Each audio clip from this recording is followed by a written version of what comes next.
mga kapaksiw, good morning! Good morning, nagulat yung kapatid ko. Yes, good morning. Alis na tayo.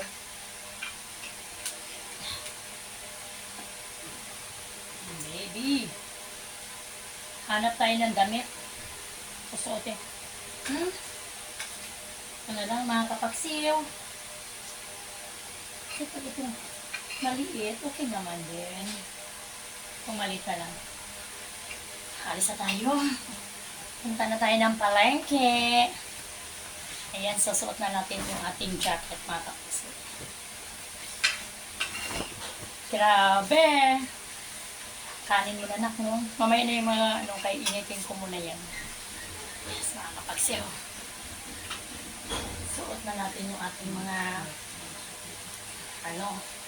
mga kayamanan. And then, where's the, helmet? Ang tas na lang yung helmet ko. Yes, mga kapaksiw. Ha? Yung pula sana. Bakit tinago mo nasira? Anak, tanggalin mo nga ito na. Yes, mga kapaksiw. Yan ako. Wala na kasi ito eh. Useless na ito.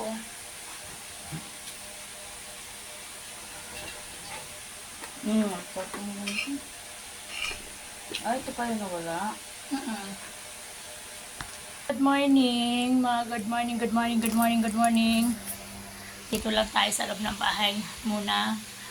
Habang tayo ay nag-asikaso pa kung anong dapat natin gawin. Naka-lipstick pa si Ate Beth. Malabo ang aking camera. Oh my God, tulog pa yung apo ko. Ayaw pang kumain. Sabi ko kumain na, ayaw pa. Galit na galit sa amin. Kasi siyempre bata, ganun talaga. Kaya mga kapaksiw, hello, good morning. Tanghayan nyo ang aking video. Ito yung video ko, mensahe na mula sa puso. Kaya wow! Tingnan nyo mga kapaksiw, ginawa ng helmet. Ginawa ng anak ko ang helmet na sira na kasi.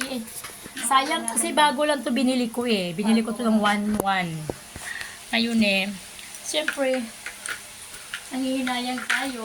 Hanggat kaya pang gawa ng paraan. Ganun talaga. Ayan. Uy, wala. Mayroon pala akong salamin. Hanggat kayang gawa ng paraan natin yung mga bagay-bagay. Gumagawa tayo pala. Diyan mo mga kapaksiw. Tinanggal na yung harapan. Anong ginawa mo na? Tapos ko. Tapos, ito muna. Sombrero muna tayo. Tapos, ito kasi ang bango. Susukan natin yun. Kaya nga eh, 40 pesos. Yes, mga kapagsew, ayan na. Tapos, yan na. Mamaya, wala na. Hindi natin nadala yung ating pera pamamalengke. Yes, like let's go!